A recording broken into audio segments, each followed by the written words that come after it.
Vinyl brothers and sisters, boy, do we have a good show in store for you today.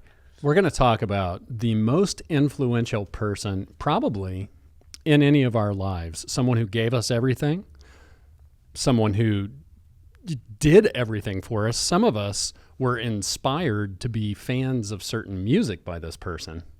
So we just thought that we would dedicate this show today to Mothers. Yo Momma.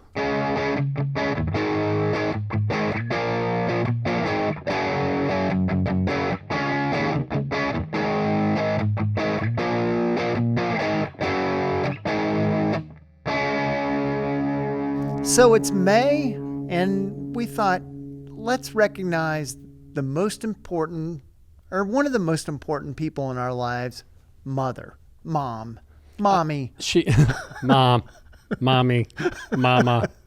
I could keep going. Yeah. Let's do it. Let's just keep going. Yeah, we'll just keep going. Like an hour and 20 minutes of us repeating that. Mom. I will say that my mother influenced my musical taste beyond anything I can describe.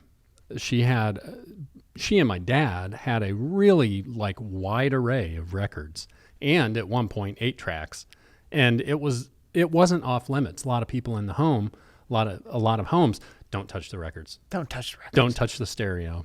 But I did, and in doing so, I scratched the hell out of my mom's Beatles records. First off, Mr. Russell. But I attribute my eclectic musical taste to my mother and my father for being so open with their music. Now, my folks were a little older, so they didn't really... I listened to some of the music they had, but it didn't really influence me too much. So you were off on your own musical journey. Yeah. And you were just allowed to run wild. You were a free range music person. That sounds fun. They were into big band, and it didn't really do anything for me. Didn't apply. Yeah. No talk singers. No, there wasn't They weren't much... listening to Leonard Cohen every day. And there was no, they just didn't get into, pop music that much. Yeah. Well, I think their pop music was like 40s and 50s pop music. Yeah. I mean, that's a generational thing. Yeah. You were probably are you considered a baby boomer? I don't know. I don't know where those generational... It goes... I identify as a Gen Xer, but I'm right on the edge. Okay. That's what I figured. Because, music to certain generations, I mean, I think the baby boom generation was the first to really consume it. They were really the first who record companies marketed to. Yeah. Right? When we're talking about vinyl, that's without a doubt. Yeah. Yeah. So that makes total sense. It's kind of funny because it's gone back the other way. Yeah. It seems. There were many years there where nobody was paying for music. Well, most people weren't. And now it just doesn't seem like music means the same to kids today as it did to your generation and my generation. Yeah. It's a strange loop. Yeah. But it's always great to give thanks to those people who were your musical senseis. Yeah. At the earliest point. And there are so many songs and records and bands and lyrics that have to do with mom. There really are. Yeah. Yeah. And as I was flipping through, I say this every time, but as I was flipping through, I mean, I just found more and more. Yeah. And there are a bunch with any show we do, there's a bunch we're going to leave out, and we encourage you to put your favorite mom song, mother song in the comments. Yeah. And we also encourage you to go to our YouTube channel. It's so beautiful. I was flipping through there the other day and I almost got repetitive stress injury on my thumb because there's so much great material there that Jacob Hansen, Keith Toombs, they've both been an integral part of putting all of this together. It's beautiful to see so much variation in our channel, and you can see shorts, you can see full shows, you can go to YouTube Music, listen to the podcast audio only, or you can have the video up. You can turn your phone off, You can do all that, but we want you guys to subscribe to that channel. We want you to come back as often as you can. We want you to talk to us, tell us what you want to see, what you want to hear, what you want us to open. All of that stuff happens through the heart of Vinyl Ventures, which is our YouTube channel. Oh, yeah. Right? So what's your first mother song? We're just going to kick it off. And this is, as much as of anything, this is a tribute to parenthood, Nice. but also moms. I know where you're going, and I love it. Yes. The John Hughes film, She's Having a Baby. Great And, movie if you haven't seen it. The film, it's great. This album, the soundtrack, as we know, John Hughes soundtracks are legendary for just being full of great 80s tunes. The movie's just so great because it's like, it's sweet, but it's such a cutting satire of parenthood, too. Yeah, it really is. Early parenthood. Yeah. And it's cool because on this record, it's divided into a he side and a she side. That's cool. Which is kind of fun. Yeah. The soundtrack's great. Yeah. The actors in the movie are great. I mean, we had Alec Baldwin, Kevin Bacon, Elizabeth McGovern. Just such a great cast. Yeah, on the he side, it's more about apprehension. Yeah. And some of the things that go on when you're having your first child.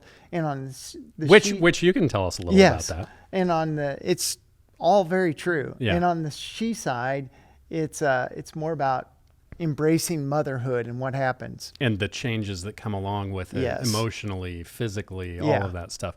It is a great movie. And it's kind of one of those under the radar movies too. Yeah. And there's a great, like any search you'll do about mothers, this one pops up. This Mother's Work by Kate Bush. Yeah. But I mean, every single song is really about momhood. Yeah. That's really cool. That's a great example. Yeah. I mean, I thought that when we talked about the show, this was the first one that popped in my head. yeah, it dovetails nicely into not just the motherhood, but the parenthood, the teamwork involved, and all of that stuff. I mean, everybody now and again likes a sappy movie. It's not just sappy, and No. it's not just a rom-com. I mean, there's serious issues tackled Yeah. in this movie, but it's done so well and so sweetly. And not being a parent, I can't really relate to most of it, but I've had plenty of friends that are, and yeah, I think they can. Was this 87 when this came out? 88. 88. Okay. It's so great. And Alec Baldwin plays the classic friend, Jerk friend. jerk friend that's trying to talk There him he out. is. Yeah, trying to talk him out of marriage. And You don't want to do this. Yeah. When they go to the club, and I think that's Gene Loves Jezebel, Desire. Yeah. Oh. Great song. Great song. Yeah. Yeah. It's such a good one, man. Yeah. There are so many good soundtracks out there. I know we've done one soundtrack show. We really need to update that because soundtracks have kind of changed. They've kind of become part of the narrative. And we've talked about that before too, like Quentin Tarantino, James Gunn, directors like that weave that music into the narrative of the story. And I just love when that happens. And I think, a lot of that can be attributed to John Hughes. Yeah, because he did the same thing. Yeah, he really did. I mean, and a lot of these bands were not household names. They were up-and-coming bands, and he put them on the map. Yeah. Or helped put them on the map. Yeah, that's really great, man. That's a good one to start out with because it kind of covers all bases. Yeah, Right. because, I mean, that's one of the many things. That mothers do. Yeah. Well, that's a good one, man. I need to get that. Yeah, it's a fun one to have. I love soundtracks. So Yeah, that's awesome. Sweet. You're Well, next. My first one.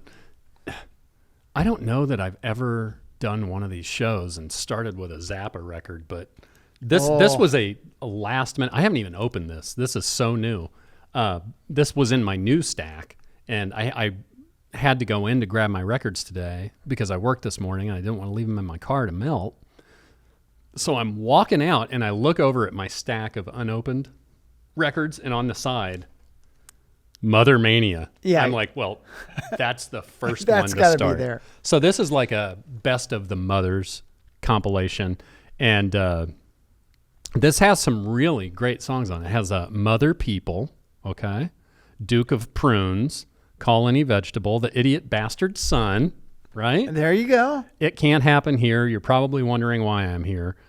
Who Are the Brain Police, Plastic People, Hungry Freaks, Daddy, and America Drinks and Goes Home. So,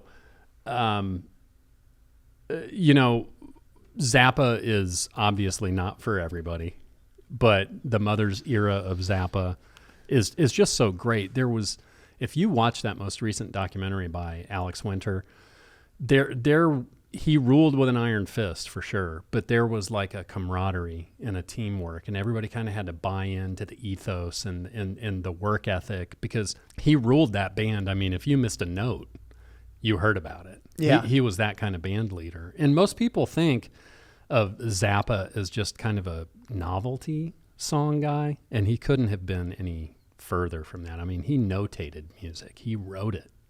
You know, when he first hired Steve Vai, he wanted Steve Vai to transcribe his solos.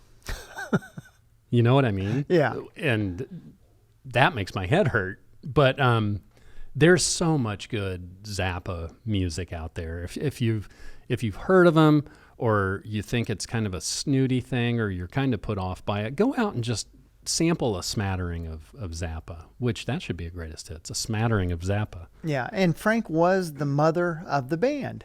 He was, yeah, absolutely. Actually, his wife, Gail, was kind of the mother of the band. She kind of like took on that nurturing, taking care of the band, but so did he. I mean, Yeah.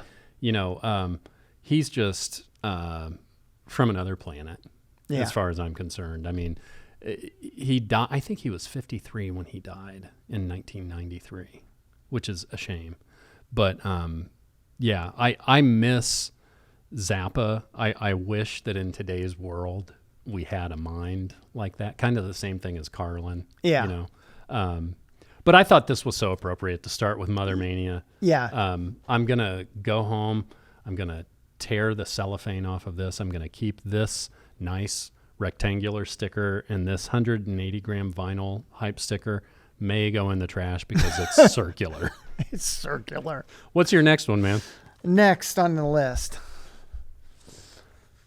Well, we all know this album. Oh, Pink Floyd, The Wall. what a great one. And And I love the version of this cover that is just the wall. yeah, I have a couple of versions of this album. Yeah. And this is I had to get this one because I'm like, I don't have a OG copy, so I needed it. This is one that I'd love to have an OG copy of. You know, the other one that I'd love to have an OG copy of is the White Album. Oh yeah. I have an OG. Well, it may not be OG, but it's like early 70s of Sgt. Pepper. Oh, that's good. It's fun to get. I know there are people who will talk about pressings, and you got to have these original. I don't think they sound that much better. What's funny to me about albums like this is one of the only like double albums that I come across used, that even the jacket can be like torn to hell. The vinyl is always taken care of. And I think that says something about Pink Floyd fans. Yeah. You know what I mean? The jacket is there to protect what really matters, and that's the music. Absolutely. Yeah. And it came out in 79. This, really, the whole album is Roger Waters talking about his early childhood and what an influence. His father died in World War II, so his mother was his main life force. Yeah. And he has a song on this, Mother. It's one of my favorite, like, Roger Waters sung songs. Yeah, and it's the song's a pretty long song. It's 5:32. Yeah. And it's just about him kind of paying homage to his mom and what she meant to him. He wants to make sure she's going to like everything. Yeah. Yeah. To please. Yeah. Always wanting to please mom, which we always want to, but it can go a little far sometimes. I didn't know which way you were going to go with Floyd, because you could have done this. You could have brought Adam Hart Mother. You know what I mean? Yeah, they do have, and I think because of that early, since his mom was his parent, it had a big influence. So I think he created a lot of songs that were about his mother. Yeah, he internalized a lot of childhood stuff that everybody goes through, but unlike 99.9% of us, he had the opportunity to turn that into song and popular song, and it's great. I am not the fan of The Wall that you are. I love animals, but I think when The Wall movie first came out, which I don't think it came out till like 80 or 81, right? I think 82. Oh, it was 82. Yeah. It freaked me out. Like it almost put me off to The Wall, because it is so strange. It is strange. And but I did see, I don't know, 8 or 9 years ago, he did the Wall tour, and they built the Wall up as the band played, and that was fantastic. I mean, his shows are second to none. Yeah. I mean, regardless of what you think about the stuff that he says, I mean, he puts on a good show for sure. That's a great one, man. Yeah. That was next to She's Having a Baby. That was the one I'm like, I'm bringing this. Yeah. I kind of figured you'd bring The Wall, but I didn't know where you'd go. I mean, now I'm mad that I didn't bring Adam Hart Mother. That's fantastic. Yeah. Man. Cool. Well, my next one is one that we've talked about before, and it's a little band called Slade, and a little band that, were it not for them, another little band called Quiet Riot would never have exploded and become the huge stars that they did. Their two biggest hits are Slade songs. And the reason I brought this is because Momma, We're All Crazy Now is on it. And, there's so many Momma songs, like probably more than Mother, Yeah. And so this is one of the first ones that came to me when we got this record, because I think you got it first, right? Yeah. And it was like a greatest hit. It's a greatest hits, but it was super cheap when we got it. We got it for like $12. I don't remember exactly, but it wasn't that expensive. But this is a fun record. Oh, yeah. They are so underrated. Such a great band. And, whether it was timing or whatever in the middle, the late 70s, they just never really broke through, and not in the way that like Thin Lizzy never broke through, because Thin Lizzy had one like huge hit in America and was huge around the world. And these guys are so good. You listen to this and you're like, how did they not become just huge international stars? Yeah. But this album is fun from beginning to end. Come On, Feel the Noise, Squeeze Me, Please Me, Momma, We're All Crazy Now. There's a lot of great songs on here. I'm looking to see if there's other mother or mom related songs, and I don't think so. And I think there's a CD version that has even more of their stuff on it. But yeah, it's great. They're kind of quick, fast, to the point songs, and there's nothing better than one of those pop earworms. It's about 3 minutes long. That's kind of the sweet spot. So yeah, Slade, Momma, We're All Crazy Now. If you haven't listened to this album, check it out somewhere and then go buy it. I defy you to listen to it and then say, no, I'm not interested. And play it for Mom on Mother's Day. Yeah, play it for Mom. Momma, we are all crazy now. Look at us. We're spending money on records again. The last time this really happened in Moss was what, 1982 or 3? And we're spending $30 or $40 a record? What's your next one? Next on the list, you knew this one was coming. Yeah. Good old John Lennon. And this is a collection, Shaved Fish, of early Lennon Yoko Ono songs. Mm-hmm. And Plastic Ono Band. Can't forget No. Plastic Ono Band. Got to give them their due. And Mother. There's That's a good one. yeah. It's It's one of the first ones I thought of. But then I was like, I have no John Lennon on vinyl. None. Well, now I do. I got the Mind Games RSD release EP, but I have no John Lennon full albums on vinyl. and this song first came out in '70, and it was on the John Lennon Plastic Ono Band record, the one where he's by a tree, kind of sitting there reading a book or just relaxing. Yeah. And it addresses both Lennon's parents, each of whom abandoned him in childhood. His father left the family when John was an infant. His mother, Julia, did not live with her son. Yeah, he was raised by his grandma. Yeah, so he had a lot of parental issues. Yeah, abandonment, I mean, he was always kind of depicted as sort of a tough kid, juvenile delinquent, maybe he leaned that way because of the parental abandonment. Who knows? I mean, this isn't psychological ventures. This is vinyl ventures. But a lot of music stars have parental issues. Yeah. Yeah. And thank God for that, right? Yeah. That's where the good stuff comes from. I mean, parental issues, bad relationships with girlfriends or boyfriends, and drugs. If we didn't have those three things, we wouldn't have music. We wouldn't have music. Yeah.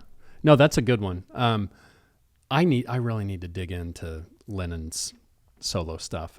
They're starting to do the Half Speed Master re-releases, and they put that big collection out like a year or two ago. It's so great to listen to somebody like him with a new set of ears. You know what I mean? Especially when they remaster these older albums, which that was the one thing I always thought, that some of his solo stuff, it never really had that gleam, that production gleam to it. And maybe it's more emotionally raw. I don't know, but yeah, some of that new stuff, and they're doing remixing, and they're including a lot of different stuff that was never released. Were never released. Yeah, it's really interesting. I mean, it paints him as a much different person, a much fuller person. You see the other stuff that you never heard. And no, that's a good one. Oh yeah, you've got the fish on the back. Yeah. Which I can only assume is shaved. Of course, it's got to be shaved. That's a good one, man. Did you have a lot of his stuff? Or? I don't have a lot, and that was one of the reasons I picked this up. I have Imagine, and I have this. Oh, okay. Well, Imagine's definitely one to get. Yeah. Awesome, man. Okay, cool. You're up. This one is so on the nose, and I happen to have it. I've got 2 ABBA albums. Oh. Mamma Mia from ABBA's Greatest Hits. Some people are just absolutely nuts about the band, about the movies. I think they're making a 3rd one. Yeah. And I am the first to say there are plenty of earworms in the ABBA catalog. And, Mamma Mia is a really good one. This is actually a really great collection. SOS, let me pull it up here. This came out in 1975. And not to be confused with the 1992 album Gold, ABBA's Greatest Hits. This thing is just packed with hits. SOS, He Is Your Brother, Ring Ring, Hasta Mañana, Nina Pretty Ballerina, Honey Honey, So Long. I'm not going to go through all of them, but you don't realize how many songs ABBA has pumped out and how many we know. Yeah. I mean, they are pretty ever present. Yeah. And they have the whole theater dedicated to them. That's what is it? It's not really them. It's their avatars or their the faux ABBA. Yeah, faux ABBA band. Yeah, so they're huge, and they just continue to be. And I think part of that can be attributed to the success of that first Mamma Mia movie. Yeah, and the Broadway play. Oh yeah, the Mamma Mia business really took them to a whole nother level with a whole new generation. Yeah, Yeah. And that, I think, more than anything, is like what really sends a band to the next level. Yeah. When they're like just multi-generationally accepted and loved and exposed, that you can do anything. And look at them. They're just kissy. And then these two just had an argument about the checkbook. Not super happy. Right. Yeah. No, but I mean, when you think of ABBA music, Mamma Mia, Yeah. one of the first ones that pops up. I'm not going to talk about this much, but still ABBA. Mm-hmm. And the one song, if you're ever at a wedding, and there's going to be plenty of mothers at weddings, Mm-hmm. you put on Dancing Queen, every mother will get up and dance to Dancing Queen. Yeah, I will too. Yeah, well, I will too. I mean, I've been known to shake my ass to some ABBA. But yeah, Dancing Queen.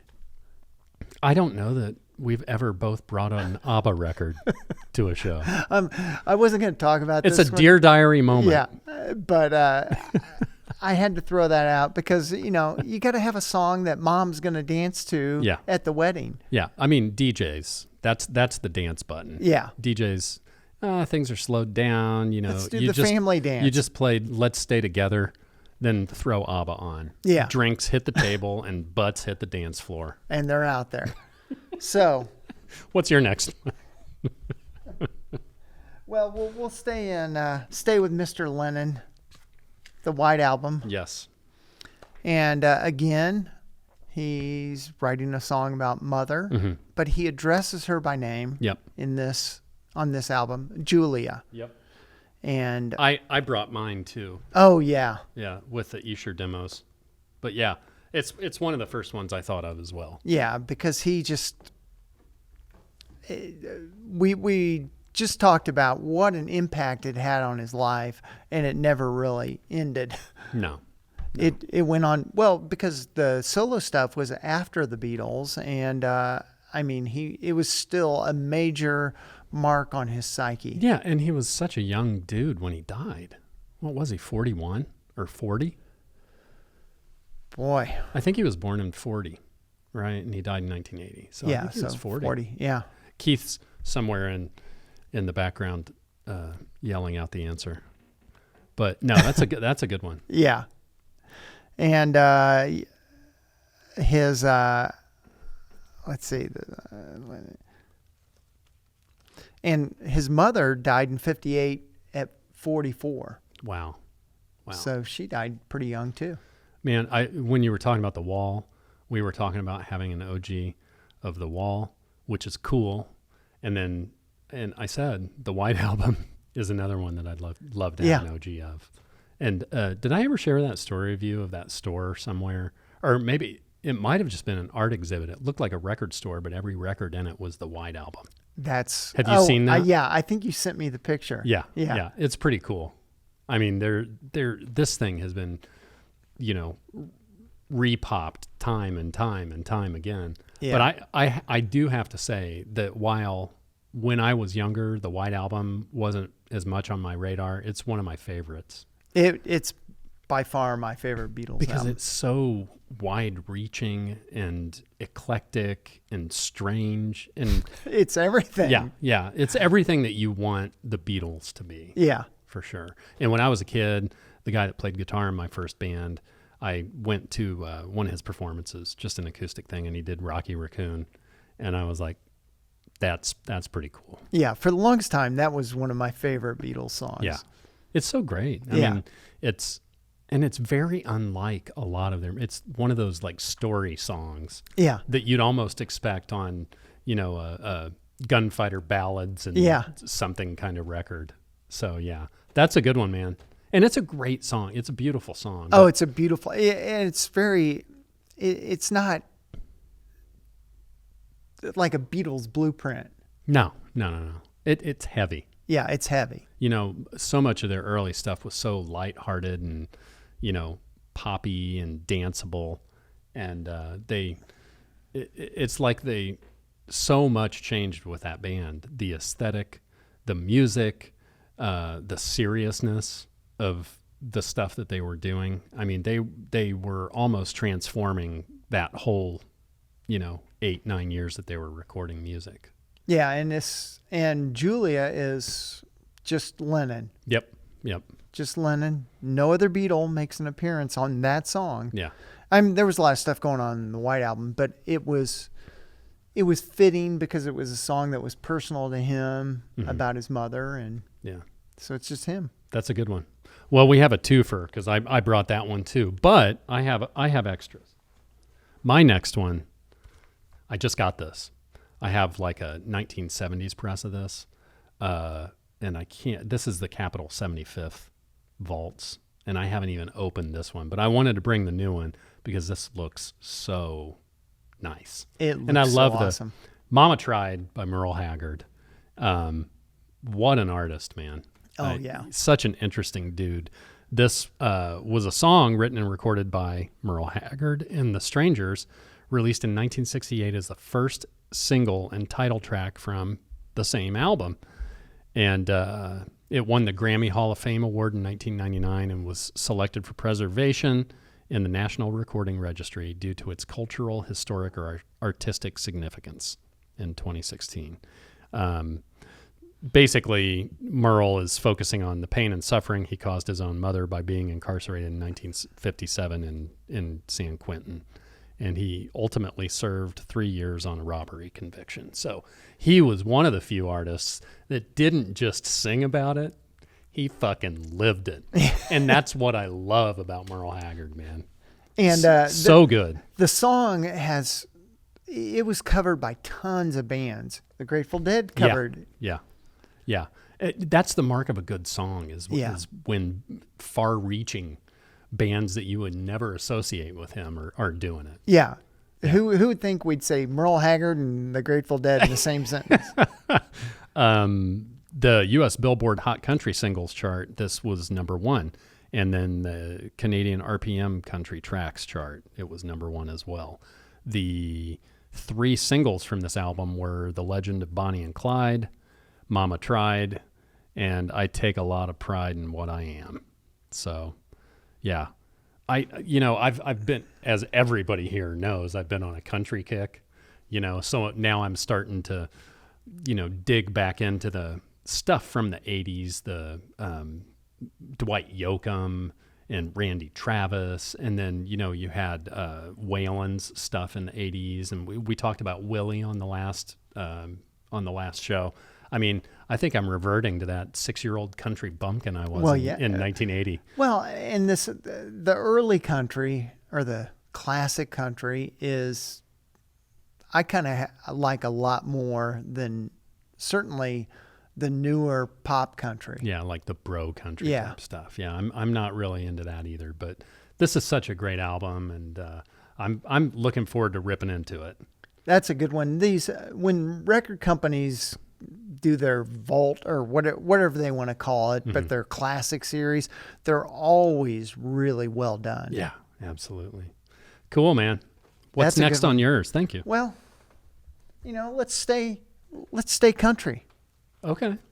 Willie and family. And this is maybe advice to mothers, unlike a lot of stuff we're going to talk about is an advice from mother. Mama, don't let your babies grow up to be cowboys. I don't know why. Why does Willie have such a problem with, he doesn't have a problem with cowboys, but he's like, you don't want your babies growing up to be cowboys. No. Come on, Willie. I know. I'd love to be a cowboy. Yeah. I'd love to be a cowboy in Willie's orbit because you know why? There's weed. Well, the best snacks on the honeysuckle rose, man. He's got Pop-Tarts. He's got Doritos. The honeysuckle rose, for those of you who are uninitiated to country, that's the name of his tour bus. That was the name of his tour bus. That's also the name of the movie. In the early 80s, I think. I've got that soundtrack as well. I love that song. God, how weird is it that we're talking about Willie Nelson in 2 shows in a row? Yeah. He's so great, man. I mean, he just turned 91. Yeah, and he's still touring. Yeah. That's the amazing part. Yeah, and that guitar is still together. That's even more amazing. Don't let them play guitars and drive them old trucks. Yeah. Let them be doctors and lawyers and such. See, it's all coming back. Very good.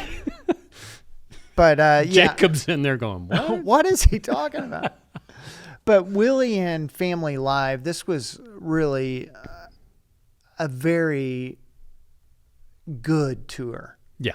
I mean, this tour was legendary for producing great Well, stuff. I mean, his family was always a part of his tours, and you look now, all of his sons play with him too. Yeah. I mean, his sons are in multiple bands and play with him as well. So, I mean, you know, we're talking about mothers, but we're also talking about family, and he is one of those guys that Yeah. promotes that family structure and Oh, yeah. the tightness and the bond there. So that's a great one, man. What else is on here? There's a bunch of great stuff on this. Whiskey River. Oh, that's a good one. Man, I love Stay that. a little longer. Funny how time slips.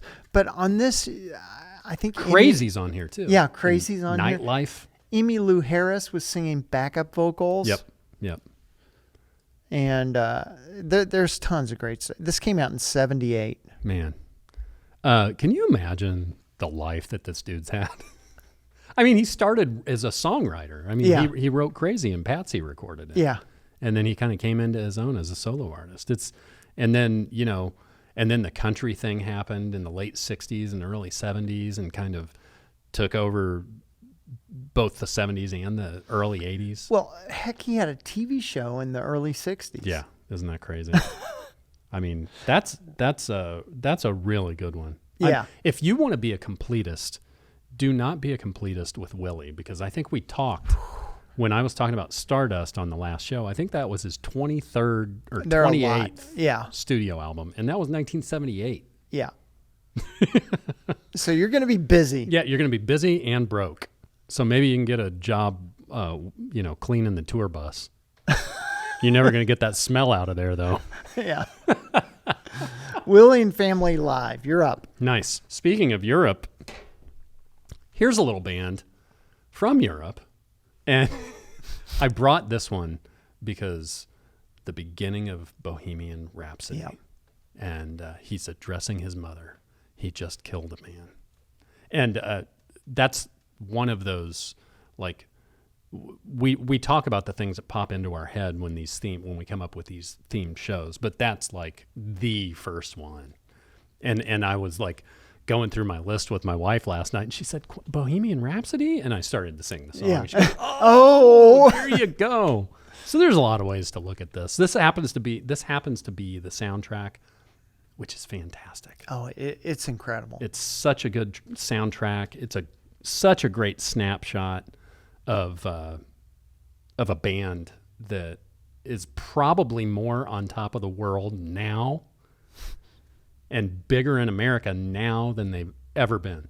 Yeah. You know, I think back to like The Miracle and those mid to late 80s albums, which there were great songs off of all of those, but that early 80s stuff, kind of mixed in between like disco and punk and post-punk. Another one, Bites the Dust, was a huge hit, but then like Hot Space and Jazz weren't necessarily big albums for them, but they're an amazing band. And I know that there are problems with this movie, both timeline wise and with things that may or may not have happened, but I think it's really, really well done. It's a well done film. And the another resurgent that Queen had was the US Festival. Yeah.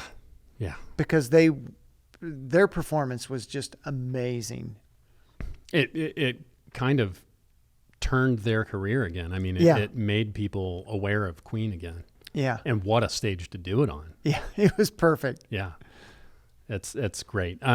So Bohemian Rhapsody is on here. Some of their greatest songs. There's different mixes, live versions. It's not your straight ahead soundtrack, like plucking songs from albums. I mean, they have different versions of them, which is also great because we've all heard, We Are the Champions. the one that plays on the radio. Yeah. It's a really cool cross section of their catalog that a lot of people probably didn't know about. And I love that they put in some live cuts too. Yeah. It's because, like we've talked about before, I mean, that's the calling card for a band. Yeah. Still, I think. And we live in a world where it's okay for certain artists or bands to just go up there and lip sync to a damn track. No, bands like this, rock and roll is supposed to be dangerous and messy and not sound like the damn album. That's what I think. What's next for you? What's next for you, Wills? Well, we're going to get into another situation. Yes, we are. Rolling Stones' Aftermath leads off with Mother's Little Helper. Which I think is Valium, right? Yes. Yeah. And it was a lot of housewives were taking Valium or for, I don't know if it was for depression or just not feeling good, but it was Mother's Little Helper. Yeah. Mom felt better. Hey, it definitely slows things down. Yeah. It definitely pumps the brakes for you, for sure. So it was recorded in December of '65. It was first released in the UK on Aftermath on the '66 album, and it became. It spent 9 weeks on the U.S. Billboard Hot 100, peaking at number 8. But it's a Stones song that I don't think people identify the Stones with it, but they know this. Hey, that's early Stones. I love it. I mean, everybody talks about Satisfaction when they talk about the Stones, and that, you know, we've talked about how this is the album where the Stones became The Stones. what they are today. I think, you think, Bill thinks. This will be a deep disc dive eventually because it's career defining. Yeah. And it's so great that, you know, you think about it's interesting when bands can kind of be at the leading edge of something, talking about social issues, but not really like be overtly talking about it. Yeah, and I think that was part of the Stones' ethos. They would talk about social issues, but they were disguised in a way that didn't really make you had to think about the song. Yeah, which doesn't seem like the Stones, but it is. I mean, it's very kind of sneaky. I think all their music, even through Start Me Up. Yeah. That's a good one, man. Yeah. And this is the European version. Yeah, this is the Euro that version. does not have Ruby Tuesday. Right. See, you remembered. I do remember. I've got to get this one. I mean, I don't have all of the Stone stuff, but this is absolutely one that you should have. Yeah, it's a great one to have, and I mean for this one you should get the U.S. version, but I ended up with the Euro version. Yeah, that's great. And the U.S. version also has a different cover. Yes. Yeah. Hey, get them both. Yeah, get them both. Why not? It's only money. Those poor guys in Rolling Stones. They need the cash. They need some cash. I mean, the most infamous druggie and drinker in the world doesn't drink anymore, doesn't do drugs anymore. I don't even think Keith Richards smokes anymore. What the fuck is going on in the world? I bet he still smokes. I don't know. I don't think he does. Really? Yeah, maybe he does. Do you have his? Give him a call. I'll give him a call. Yeah. Hey, Keith. Hey, Keith. Can I bum a fag? That's what they call cigarettes. Yeah, we're going all. We're probably not going to leave that in the show. No. That's a good one. You're up. We've talked about this album before, but this is absolutely one that I needed to bring. This is Welcome Interstate Managers by the fabulous band Fountains of Wayne. And the reason I bring this is because of Stacy's mom. I can't think of a song in the last 25 years or so that just has gotten so it's like a snowball going down a mountain, and it's just picked up momentum and steam. I mean, it's in commercials, it's in movies, it's pop candy for the ears. And this whole album, if you have not listened to it, is that. Oh yeah. This band is so good and so underrated. But this song is absolutely fantastic, and the video's even better.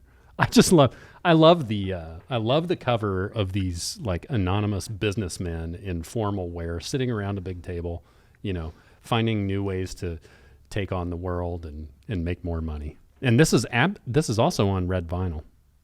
Ooh. Yeah, which you gotta love. The colored vinyl is always a treat. It is. I like it. I like the surprise. Yeah, I like ordering, online and then getting it and then opening it and it's a colored vinyl. I don't buy stuff just because it's colored vinyl, but if I buy something and it winds up being colored vinyl, it's like, ooh. Yeah, it's a nice little surprise. That Kiss box set, the solo albums box set. Oh, that is one of my favorite colored vinyl things. But this red vinyl it's beautiful, red, translucent, and these guys remind me of like the Raspberries and those types of bands that somehow the song it burrows into your brain and it's there for days. Yeah. You know what I mean? And it's almost like they're taking control of you. Yeah, they're very good at writing those worm songs that just get in your earworm. Yeah. We got worms. Sorry, I had to go to Dumb and Dumber. But this is great. You know what? I'm going to take it out of here. Oh, we got to see the red vinyl? Yeah. I love the pictures of them right here in the gatefold. Oh, they've all got ties on.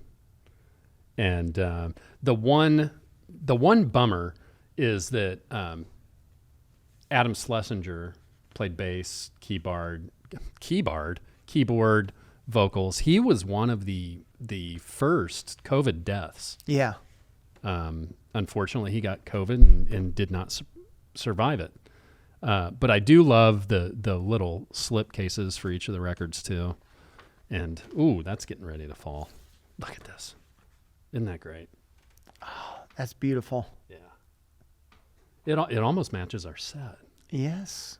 Maybe we could just hang Fountains of Wayne red records all over the place. There's nothing weird about that. No, and then connect each of them with string like a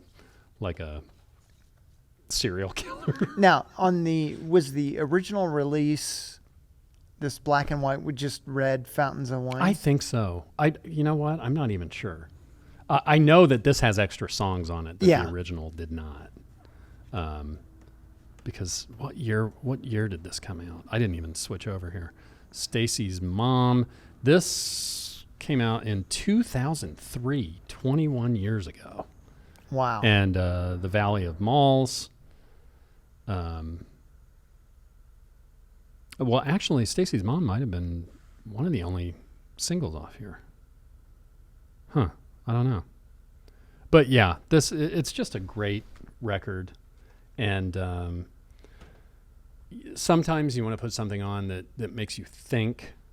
And sometimes you just want to put something on that just makes you smile. Just fun pop music. Fun pop music, no thought required. Yeah. That's it. Cool, man. What's your nice? What's your next Momma? My next Momma. Well, I'm having trouble with the condom. I know that's the Misfits. Oh, yes. And the Misfits only have like 6 or 7 studio albums through various iterations of the band. This one is a collection, and this is another one where they're asking mom for advice, but this is not the best advice. This is, Mommy, can I go out and kill tonight? You're such a good boy for asking. Sure, son. Yeah, sure. Be in before the sun comes up. Yeah, and this is Glenn Danzig. He was one of the big. He was the lead singer of the Misfits in the early iterations. Yep, and he's back with them on these crazy stadium shows. That they do. Are they? Yeah. They'll sell out stadiums.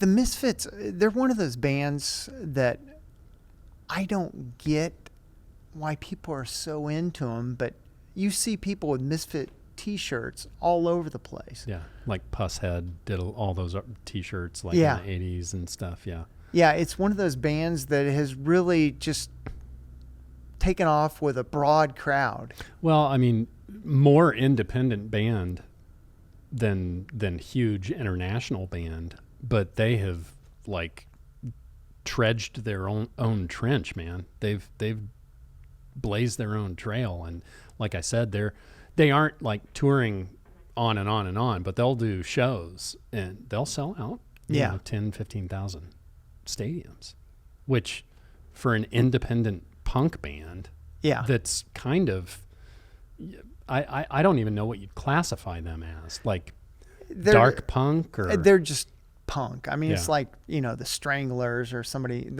or the Damned. They're just a punk band. Yeah. They started in '77 and and they're from the U.S. They let's see. Oh, they were founded in New Jersey, of all places, by Danzig. Yeah, that's great. I have 0 Misfits on vinyl. And speaking of Glenn Danzig, I have no Glenn Danzig. I don't have Danzig, the first Danzig album, and that's got Mother on it. Yeah, and I've been trying to find that. Like, you don't see a lot of Danzig even at record shows or record stores. Misfits, you see a ton of it. Yeah. Every store you go into is going to have a Misfits record. It's interesting, for sure. Which is kind of it's kind of mesmerizing. Yeah. Yeah, like, why did this band take off so much? I don't know, man. There aren't answers to every question, young man. Yeah, and the Danzig version, they were only around for 6 years. They disbanded in '83. So, I mean, that's the classic lineup that really spawned all the T-shirts and tattoos and. Well, I mean, is there a recipe for that success? I mean, they were kind of an underground independent band. I don't think you can predict things like that. No, and they definitely didn't get played on the radio at all. No. No, definitely not. Mommy, can I go out and kill? No, that's not a radio hit. It's so polite, though. Yeah. To ask. You're asking. Yeah. At least you're asking. That's a good one, man. Is this the only one of theirs that you have? Yeah. I just wanted to, because I didn't have any Misfits from when I grew up. That surprises me. It wasn't one of those things like we're talking about. It's not one of those bands that was that big then. Right, but I can't imagine that they wouldn't have been in the underground, like they were in the magazines and they were, but they were just another band. Yeah, another band. Yeah, well, good for them. Yeah, and good on you, Glenn. And they're big on that, that kind of graveyard dark sound. Yeah. Well, I'll have to dig into. I mean, I've listened to the Misfits. Yeah. But I do need to get that Danzig album. Yeah. For the next time we do a Mother show. Yeah. A mother of all shows. The mother of all shows. Maybe that's what we call this. That's the title. There you go. You're up. Okay. So my next one is from the self-titled Genesis album, Tony Banks, Mike Rutherford, Phil Collins. And this album has got some huge hits on it. That's All was a huge hit. Home by the Sea was a hit.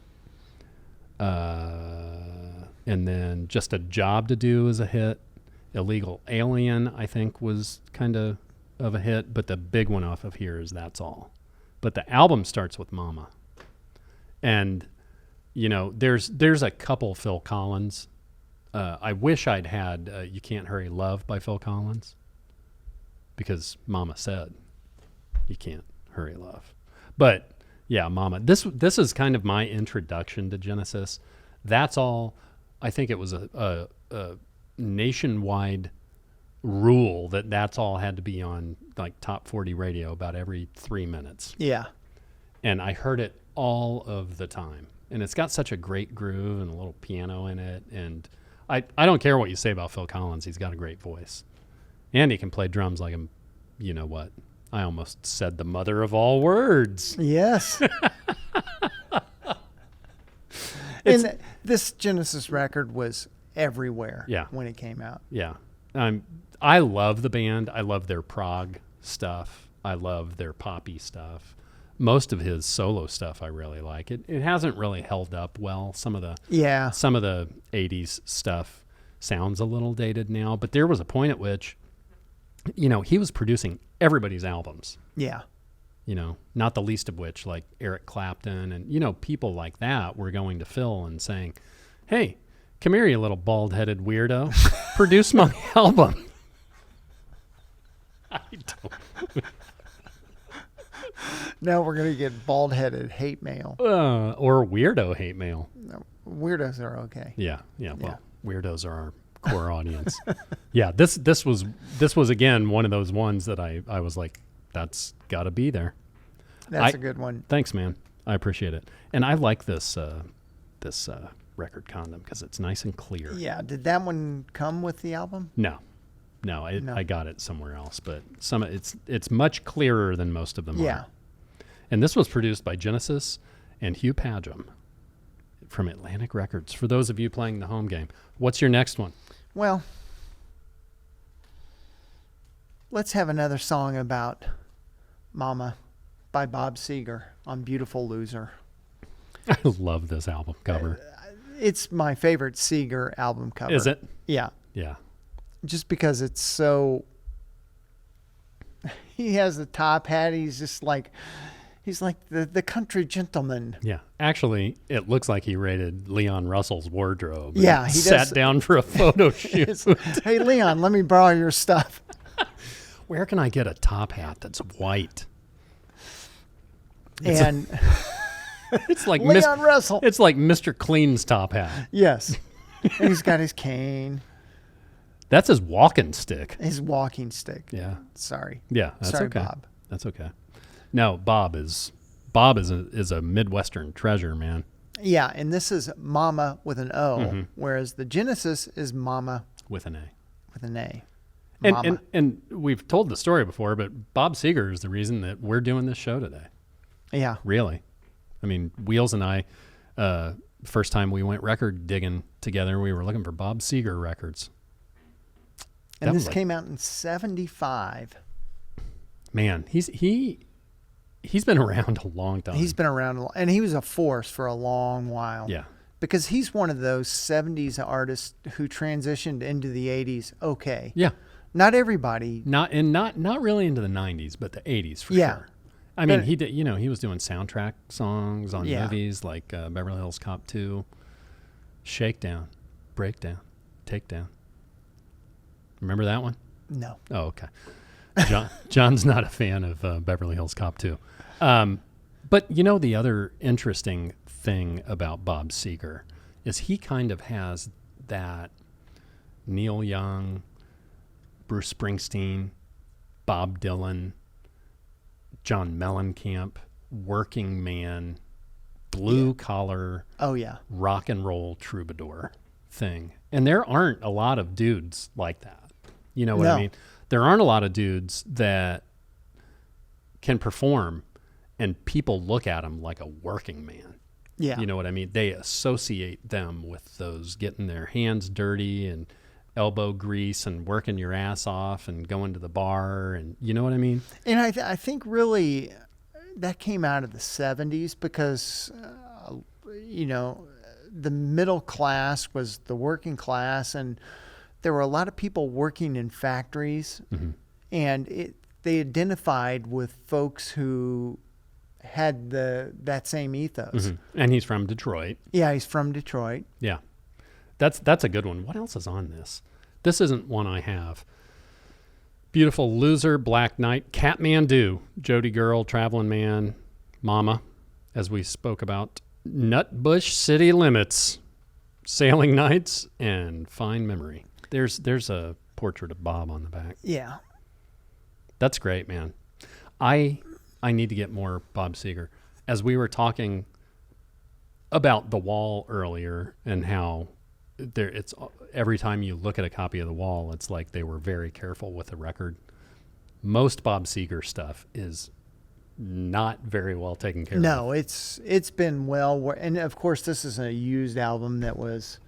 Yeah. It's I picked up because when we first got into this whole thing, it was because we heard this story that Bob Seger stuff was not available digitally. So the vinyl was in high demand. Yeah, very popular.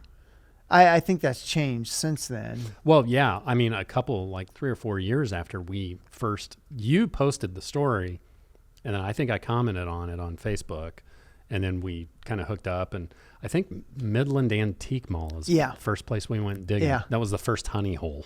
Yeah. But then it was being brought to his attention by his manager how much money he was losing out on by not making his music available on digital platforms. And what we talked about earlier was, if your music's not on digital, then those younger generations aren't going to know what the hell it is. Right. Right? So he fixed that because he is available out there now. But yeah, he's great. I don't love everything that he does, but man, some of his songs are just rock and roll classics. That's a good one, man. And I love the cover. It's maybe not my favorite Seger album, but I'm glad I had it. Yeah. Cool. You're up. Well, unfortunately, I don't have Aerosmith Get Your Wings, but this came out. This was an RSD release a couple of years ago. The Road Starts Here, and Momma Ken is on this. And that's, believe it or not, that's from their first album. And that's one of my favorite Aerosmith songs. It's been redone by people over and over and over again. The version of it on here is previously unreleased, but Momma Ken is the last song on side B of this. And, I think I first heard this song because Guns N' Roses did a version of it. Oh. Like in 87. Yeah. And then that just happened to be at that time when Aerosmith was on its first resurgence, the kind of come out of nowhere, rule the world, go down into the valley on drugs and drinking, and then pop back up in 1986 and sing a song with Run DMC. That's the way to do it. Yeah, why not? I mean, nobody else has ever done it, but they did. But Momma Ken is definitely my favorite, probably one of my top 3 Aerosmith songs. And I've had the pleasure of seeing these guys at their residency in Vegas when they did that, like right before COVID happened. And Joey Kramer, the night I saw it, Joey Kramer, the original drummer, came back for the first time in like 6 months. Oh, that's awesome. Yeah, It's fun to see the original members. Yeah, it really is. And, before that, they were one of the only bands that had original members that's been around that long. I love these old, the gatefold is these old like tour pictures of the band on that brown like cardboard. Yeah. Very, very cool. And, until Dusty Rhodes died from ZZ Top, I mean, there aren't that many bands out there that are all original members. No. And I'm just going to not put it back in there. But that's cool. This was, like I said, I think this was an RSD release. It's since been released, aside from that, which happens now with RSD releases. More often than not. If there's a huge demand, especially. Yeah. We'll put this back in later. What's your, I think this My next last one. Your next one is your last. Well, what would a mother show be without a mother load? James Brown. And this is another collection of James Brown. And the funny thing about the song is it kind of has 2 titles. It's You Got to Have a Mother for Me, but it's more well known as Mother Popcorn. Interesting. I love the cover of this. Oh yeah, this had me. I think I have James Brown at the Apollo on vinyl, and that's it. And he's another artist, and this was probably a special release that came out. It's his stuff's really hard to find too. Yeah. There's not a bunch of it out there, and the live stuff, his live acts are just incredible. Yeah. I mean, that's where he buttered his bread, man. Yeah. Was that live performance. He's another one that ruled the band, with an iron fist. If you missed a note, he fined you. I'm not kidding. I mean, Yeah. that's what I hear. So for someone to be that on top of a band, yeah, that's great. For the first time on vinyl, the complete expanded edition of Motherlode, a blast of funk from deep within the vault of the Godfather of Soul. Groove on. Yes. And this Mother Popcorn came out in 1969, and here it's listed as the other title, You Got to Have a Mother for Me. Nice. I love the artwork on this, man. Yeah. It's really cool. And it's gatefold because it's a double. Yeah, what's in the middle here? It's more of the So we get the biography treatment, Yeah, kind of the and- jazz treatment, and more of the kind of hatch screen printing. yeah, that's cool. I love it, man. As we go on, there's just more and more stuff that I realize I don't have. Yeah. I mean, I've said it on shows before, to be able to say, hey, let's do a show about mothers, and you dig through your records and you find those songs or those bands or those album titles related to it. How cool is that? That's what it's all about. Yeah, it's so cool. I mean, you can walk past your records every day. You got to dig into them, man. You got to get in there. You got to get you got to get those calluses on your fingers. You got to alphabetize. That's my problem. Yeah. Still my problem. My shit is all like in disarray. Like there were 2 or 3 records I was going to bring today. I just couldn't. They're in a stack somewhere. They're in one of those stacks. But I love putting stuff in alphabetical order, and I think I'm going to do that Sunday. My wife has book club. I'm going to have ABCs of vinyl. That's a great one. Yeah, I had to include James. Love the guy. Good old Jimmy Brown. Yeah. Well, that's a good one. That's a good last one. So your last one is drum roll. One of the first songs I thought of is Momma, I'm Coming Home by Ozzy from his 91 album, No More Tears. This, you can't argue that this is probably his biggest record. He had, I don't know how many hits from this. This is his 6th studio album, released on September 17, 1991. The album charted at number 17 on the UK albums charts and number 7 on the US Billboard Top 200. Had 4 singles which reached the top 10. And those are I Don't Want to Change the World, Momma, I'm Coming Home, No More Tears, and Hellraiser. And Road to Nowhere is the last song on this too, and that's a great one. Time After Time's another great one. Lemmy from Motorhead is a co-writer of Momma, I'm Coming Home. Like 3 songs on here. Hellraiser, I Don't Want to Change the World. Yeah.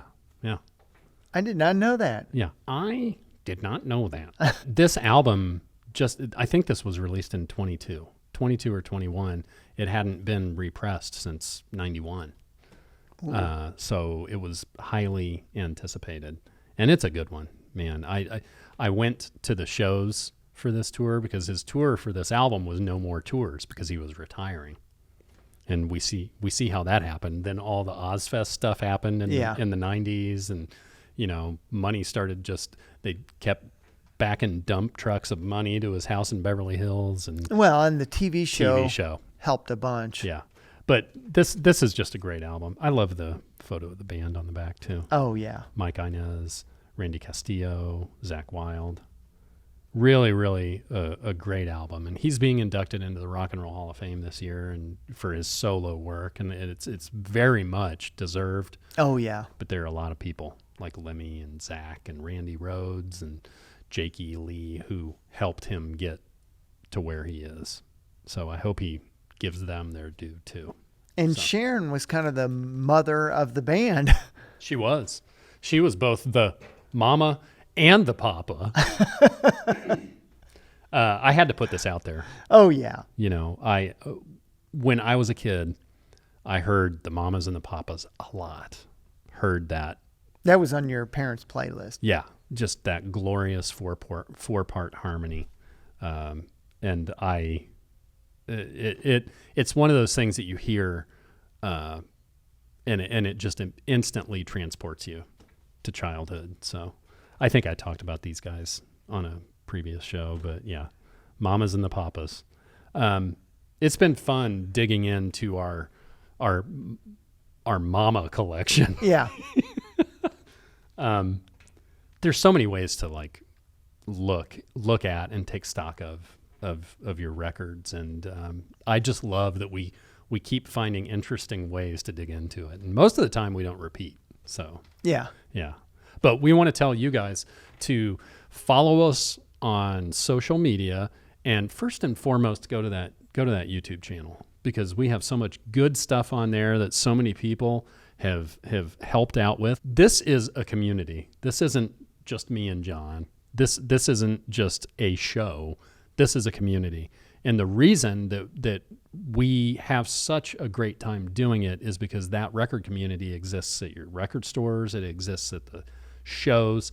Everywhere you go, there is a really great community. And if it's not a community, there is really, really great people watching, right?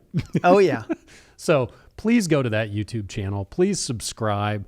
Talk to us on social media. Tell us what you want to see, what you want us to open on our Unboxed, and what you'd like us to do on our 3 things, because we're imparting a lot of knowledge to you folks, within like 30 to 45 seconds on those 3 things shorts that we do. And, there's so much rock and roll trivia out there that we'd still like to share. So please go to our YouTube channel, go to our socials, and then go to your collection and find your mother music, put it on the turntable, listen to it, and let it fill your heart and mind. And we will see you all the next time around. It's a final adventure.